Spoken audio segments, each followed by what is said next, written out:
Comics की दुनिया channel पेश करते हैं।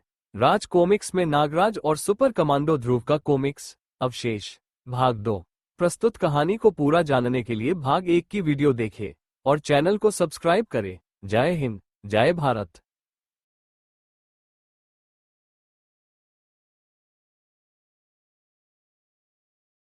ये बाद में सोचूंगा, वरना लोगों को मेरे विलुप्त होने पर विचार करना पड़ेगा। तू पतवार क्यों नहीं चला रही श्वेता? मैं थक गई हूं न मम्मी, तो पापा क्या अकेले चलाएंगे राफ्ट? भूकंप का अगर एक और झटका आ गया तो? भूकंप बार बार नहीं आते। ओ, क्या हुआ? पानी में कुछ है मम्मी, सच में। पानी से हाथ निकाल, पानी से हाथ बाहर निकाल श्वेता। श्वेता, क्या हुआ तुझे? ओ गॉड, क्या हुआ श्वेता को? श्वेता, मुझे तो लगा वो जानबूझकर गिरी है। श्वेता गायब हो चुकी थी। और अब बारी ध्रुव की थी। ओह, एक मिनट, ये प्राणी आम प्राणी नहीं है। ये नगर पानी के नीचे से निकला है, हजारों वर्षों के बाद, और ये प्राणी कहीं से भी जलचर नहीं लगता। ये थलचर है। पर अगर ये थलचर है, तो ये हजारों वर्षों पहले डूबे नगर में अब तक कैसे रहता रहा होगा? और अगर ये वहां पर नहीं रह रहा था, तो फिर ये आया कहां से? अरे, ये मेरे पीछे नहीं था।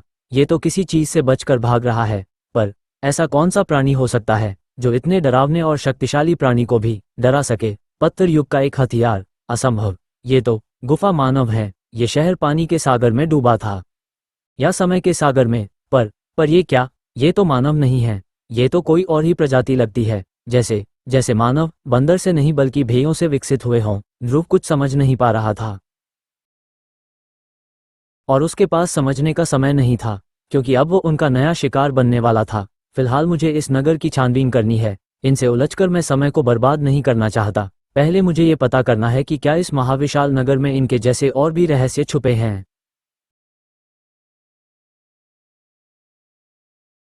इनकी शारीरिक शक्ति तो लाजवाब है। शक्ति में इनके सामने मैं टिक नहीं सकता।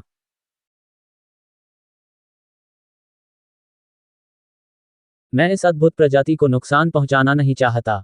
इनको डराना ही काफी होगा। अभी ये अपने प्रागैतिहासिक काल में है, इसीलिए ये पशुओं की तरह आग से जरूर डरते होंगे। गुड, ये डर रहे हैं, पीछे हट रहे हैं। पर ये भाग नहीं रहे हैं। ओह, ये सिग्नल फ्लेयर भी बड़ी जल्दी खत्म हो जाते हैं, और साथ ही इनका डर भी खत्म हो गया है। अब मैं क्या करूं? ये क्या है? ध्रुव, पीछे हटो। हफ। अरे चंडिका, तुम यहाँ इतने दिनों के बाद? पर तुम्हारे पीछे कौन पड़ा है? नर्सरी के बच्चे की तरह बेतुके सवाल मत पूछो, झुक जाओ। पर क्यों? कौन?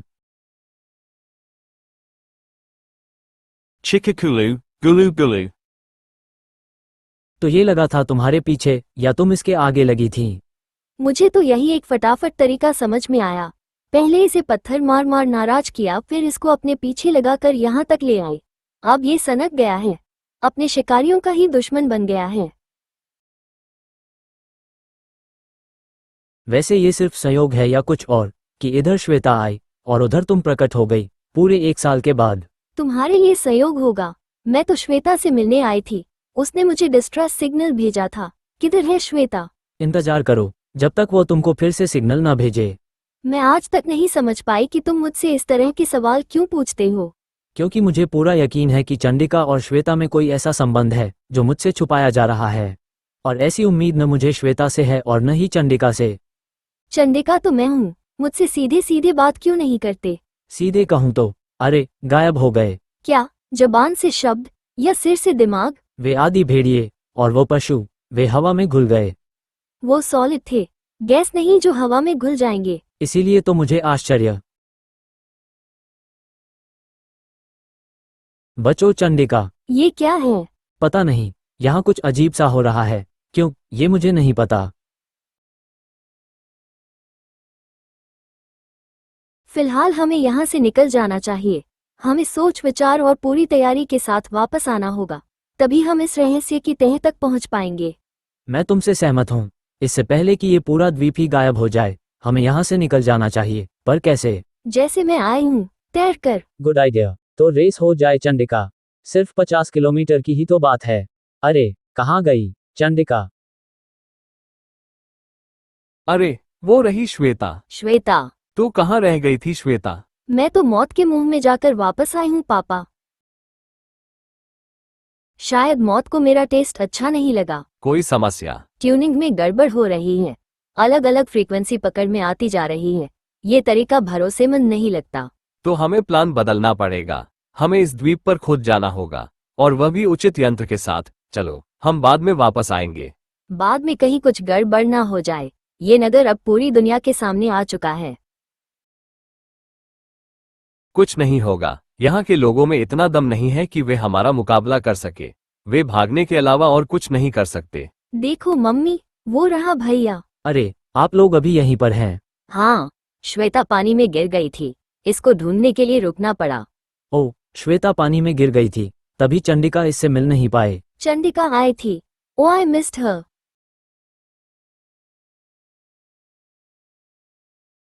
तबाही अनुमान से कहीं कम थी। रिक्टर स्केल पर 6.3 की तीव्रता वाले इस भूकंप से जान माल का ज्यादा नुकसान नहीं हुआ है, पर महानगर से लेकर राजनगर तक की तटरेखा पर कई इमारतों और सार्वजनिक सुविधाओं को नुकसान पहुंचा है।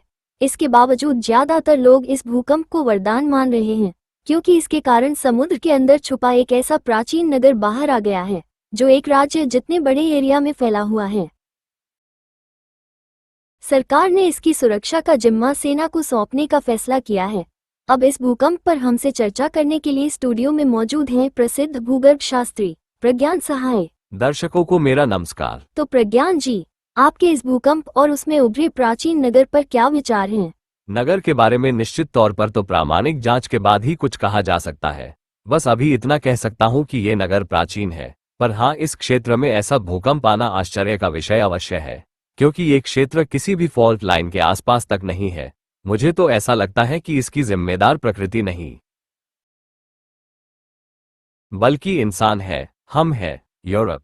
अरे, आप कहाँ रह गए थे प्रोफेसर सिरी? हमने आपसे संपर्क करने की कितनी कोशिशें की। आपका ब्रेन चाइल्ड प्रोजेक्ट सफल रहा। हमने 23 किलोमीटर लंबी विशाल सुंग में सब एटॉमिक कणों को प्रकाश की गति तक पर टकराने का काम सफलतापूर्वक अंजाम दिया है। This hadron collider works.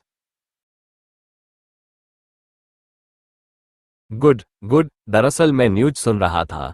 India के मेरे होम टाउन में भूकंप आया है, और भूकंप के कारण समुद्र की सतह पर प्राचीन शहर भी उभर आया है। कहीं ये हैड्रॉन कोलाइडर का असर तो नहीं प्रोफेसर सिरी? कहीं सचमुच कणों की टक्कर से ब्लैक होल जैसी गुरुत्व शक्ति वाली महाशक्तियों का निर्माण तो नहीं हो रहा है? नहीं नहीं, ऐसा कुछ नहीं है। अगर ऐसा होता भी तो उसका असर यहीं पर होता, यहां से हजारों मील दूर भारतीय उपमहाद्वीप पर नहीं। लाओ, मैं डाटा चेक करता हूं, उससे सच्चाई सामने आ जाएगी। सच्चाई चाहे जो रही हो, विनाश तो हो ही चुका था। सबसे ज्यादा नुकसान कम्युनिकेशन इक्विपमेंट्स को पहुंचा है कैप्टन, पर अभी हमारे कमांडोज का ध्यान राजनगर में भूकंप प्रभावित लोगों की मदद पर है। ठीक है, तुम रिपेयर की तैयारी करो, मैं समुद्र में उभरे प्राचीन शहर की छानबीन करता हूँ। डाटा आ गए हैं कैप्टन, देखो ये स्क्रीन काम कर रही है। इस प्राचीन शहर का क्षेत्रफल हमारे एक बड़े राज्य के बराबर है। इसकी अधिकतर इमारतें काफी हद तक सही सलामत हैं। कार्बन डेटिंग प्रोसेस चल रही है, शाम तक रिपोर्ट आ जाएगी। फिलहाल तो आर्मी ने इस धरोहर की सुरक्षा का जिम्मा ले लिया है। गड़बड़ हो गई ना। अब हम शहर के अंदर कैसे जाएंगे? हमने दुनिया भर के प्राचीन शहरों पर अभिशप्त होने का ठप्पा लगाने में जो मेहनत की है, वो अब काम आएगी। ये मरेंगे हमारी गामा किरणों के कारण, पर कोई निशान ना मिलने के कारण ये शाप के कारण हुआ समझा जाएगा। और फिर कोई इंसान किसी भी प्राचीन नगर में कदम रखने की हिम्मत नहीं करेगा। सर, हम यहाँ पर किस चीज से इस शहर की सुरक्षा करने आए हैं पता नहीं जवान। शायद हमें यहाँ पर कब्जा बनाए रखने के लिए भेजा गया है। अरे, क्या हुआ? सर, ये तो मर गए। व्हाट?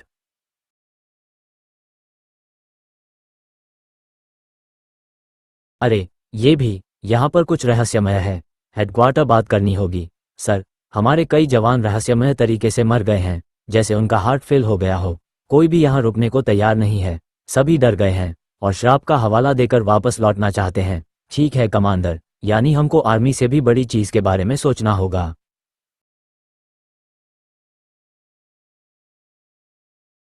और सौभाग्य से मैं ऐसी एक यूनिट को जानता हूं, mister Nagaraj Shah. Manager of Snake Eyes. Yes. Hello mister Shah, मैं वेस्टर्न आर्मी कमांड का in charge brigadier general Sam Handa हूं। हमने सुना है कि स्नैक आइस के गार्ड्स हाईली ट्रेन्ड है और वे किसी चीज से भी नहीं डरते। सिवा मेरे। ऑफ कोर्स, हाँ, हम आपको एक कॉन्ट्रैक्ट देना चाहते हैं। राजनगर के तट के पास उभरे प्राचीन नगर के बारे में तो आपने सुना ही होगा। सुना है, और उसके बारे में कुछ अफवाहें भी सुन रहा हूँ। वे अफवाहें सच है, हमारे सैनिक तक नाकाम रहे हैं। अब उसकी सुरक्षा का जिम्मा हम आपकी एजेंसी को देना चाहते हैं। आप जो भी चार्जेस बताएंगे हमें मंजूर होंगे। देश की धरोहर की सुरक्षा का दाम लगाना मुझे नहीं आता, उसकी सुरक्षा करना हमारा सौभाग्य होगा। साइंस म्यूजियम, महानगर। स्टूडेंट्स, ये हमारी वैज्ञानिक तरक्की की एक बहुत बड़ी यादगार है। हजारों वर्ष पूर्व बनाया गया फ्रीक्वेंसी सिंक्रोनाइजर। उस वक्त इसका क्या नाम था ये हम नहीं जानते। इससे क्या करते थे सर, ये बताना जरा मुश्किल है बेटे। मुश्किल स्वाभाविक थी। प्राचीन लेखों के अनुसार प्राचीन काल में हमारा विज्ञान काफी उन्नत और सरल था, पर वह सारा ज्ञान न जाने कहां खो चुका है। इसीलिए आज के लोग प्राचीन वस्तुओं का विश्लेषण कर ही नहीं पाते।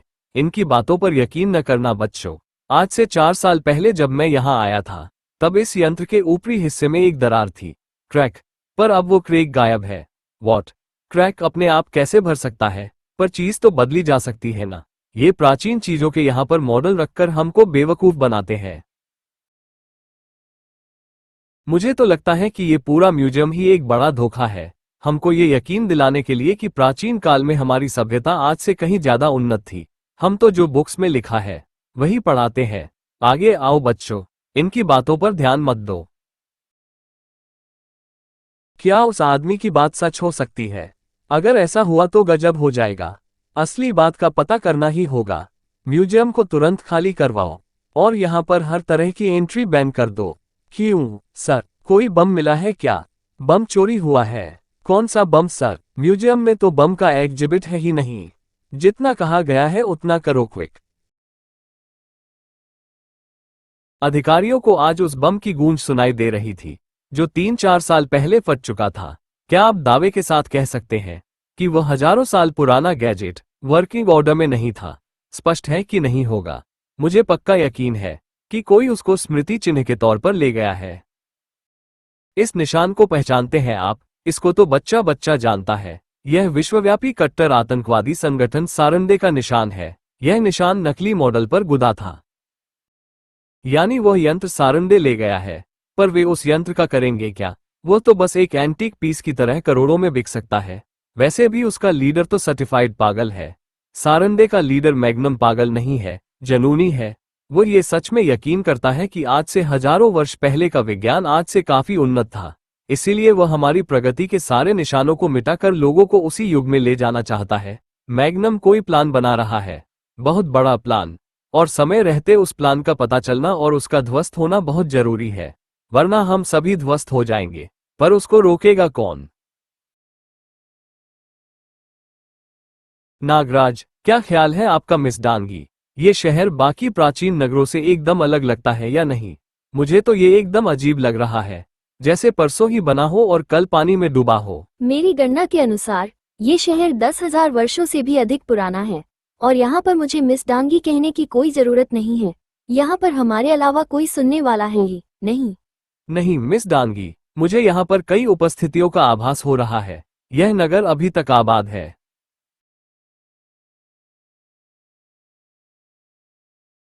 क्योंकि मुझे इसके अंदर से कंपन आते महसूस हो रहे हैं।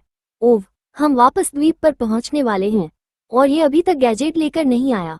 अगर हम इस बार असफल हुए तो मैग्नम हमको भी मध्यकालीन युग में पहुंचा देगा। निश्चिंत रहो, हम सही समय पर आ गए हैं।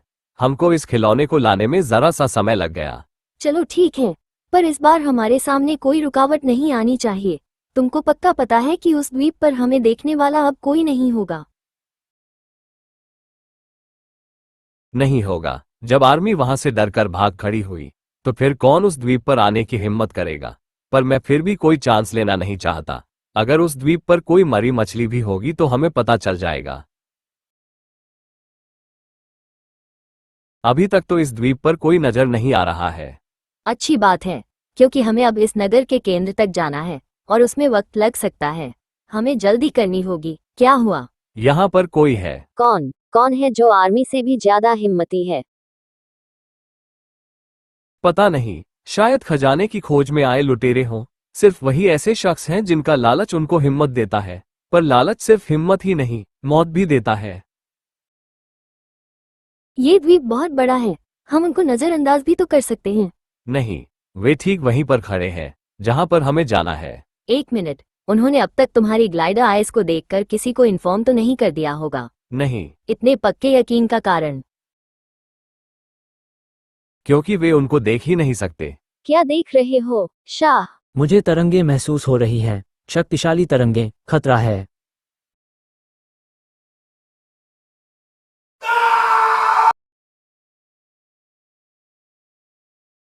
हो गया अपना रास्ता साफ, अब चलो। इससे पहले कि कुछ और लालच के मारे यहाँ आ धमके, हमको अपना काम पूरा कर लेना चाहिए। ऑफ। ये क्या हुआ था? एक पल के लिए आंखों के आगे अंधेरा छा गया था। इन पर गामा रेंज का कोई असर नहीं हुआ। क्यों? गामा रेंज से तो कोई भी इंसान नहीं बच सकता। जानता हूं, इसका सिर्फ एक ही अर्थ है।